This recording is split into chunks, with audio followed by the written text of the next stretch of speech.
The yin-yang circle of the Tao represents the dual nature of the universe and is the basis for Tai Chi movement in form and application. The two inner circles, yin and yang and yin, show that the two forces are entwined within each other, and where one is, so is the other. It is similar to the rotation of a wheel on the road, where two opposing actions take place at the same time. There is a pull going back called traction that initiates the roll forward. Each of these actions occurs at the point of contact with the road, with nothing to differentiate one from the other except for their effect. The only distinction is that the traction or pull occurs slightly ahead in time to create the push or forward roll. If we substitute the words yin and yang for pull, traction, and push roll, it is the same in Tai Chi, where the yin pull is necessary for the yang push effect to manifest. Each aspect occurs at the point of contact as a natural part of the cycle, with no extra emphasis on either one. Like the wheel, the Tai Chi circle is sufficient in itself, yang arising out of yin with no extra energy needed for it to occur. When the two are separated and the energy becomes focused on the destination instead of the contact point and the circular motion of the move, yang turns into an external thrust. When straight line force is used, it can be blocked, and it will either be deflected away or smashed through, or it can be intercepted by a circle and drawn into that circle's orbit by the use of centripetal force. Centripetal force is the angular force on an object that is directed inward toward the point around which the object moves.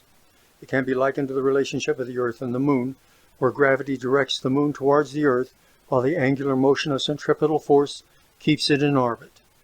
When intercepting the external energy of straight line force with a circle, it is the act of being receptive to that external energy that enables it to be redirected. Receptivity is like a balloon being poked with a stick. The balloon gives way and rolls to one side or the other, going around the stick. The external energy continues to try and find a place to land where it can be released, and like air rushing in to fill a vacuum, it is drawn into the centripetal force of the circle's angular momentum. This is Tai Chi. Tai Chi draws an opponent into the orbit of its circle to a point where an opponent can no longer maintain that orbit and is flung off at a tangent. Success in the use of centripetal force depends upon intent and relaxation in the application of technique. Intent is the mental clarity of your movement. Proper intent places no emphasis on yin, yang, or any destination where the move is supposed to manifest. It is active in being receptive to the incoming energy. All muscles operate by contraction. Mental physical tension contracts muscles unrelated to a specific movement. This creates a hardness or rigidity where the muscles oppose each other isometrically, limiting speed and inhibiting the ability to sense or feel an opponent's movement through the barrier that hardness creates. Tension is reduced through practice and an understanding of technique which is based on non-opposition. Centering, moving from your center, is part of technique. Your center is your point of equilibrium, the point around which everything is balanced. Movement should be generated from your center and spiral out naturally with the rotation of the joints. As all of the joints are either ball and socket or hinge, all movement is a series of connected arcs and circular in nature. Correct posture is the first step to relaxation. If the body posture is not correct, there will be tension as the subconscious mind constantly seeks to balance out improper movement. In movement, the knees extend the leg, while the hip and femur set the direction and length of the step. The elbows extend the arms, while the shoulders rotate to set the direction and angle of the arm movement. Syncing at the beginning and end of each transition is important for a smooth, even step.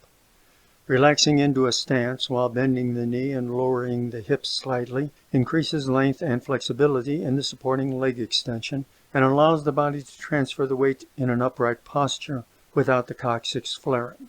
The coccyx is tucked to keep your center under your erect torso and prevent an upper body tilt during movement. Postural errors become more apparent with speed, as faults tend to amplify because they cannot be corrected before the next step is taken.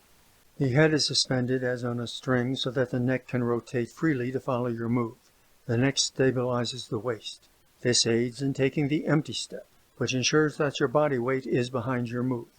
If you're going to move an object easily, you do not put your body mass at a distance from that object, extend your arms, and then attempt to lift it. You get behind the object and use your body to do the lifting and moving. Transferring your body weight ahead of your move has the same effect as distancing yourself and using only your arms. Utilizing an empty step helps make the move effortless. Non-opposition is the key to being receptive to an opponent's move.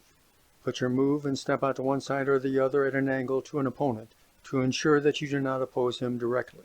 Flanking an opponent while he attacks straight ahead gives you a tactical advantage. The eyes direct your move. If your move was a car and a mountain your opponent, the road along the side of the mountain would be the path the move would take. As you drive, you do not look directly at the mountain because you would crash into it. You do not look away from the mountain either because then you would go over the side of the cliff. Nor do you look at your immediate destination, the tunnel ahead.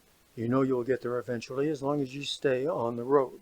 You keep your eyes on the road and try to look around the mountain to see what's around the curve so you don't run into any surprises.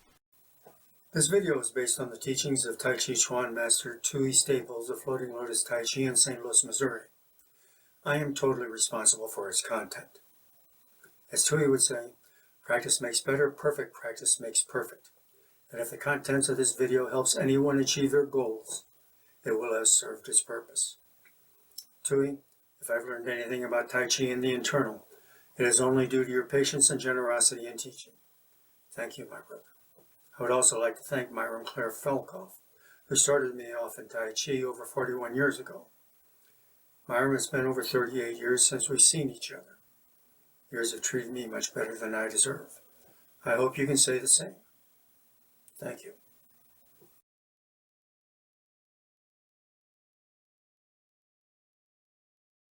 Say, where do you think I should insert the comma? Why don't you just shove it up your cue the music?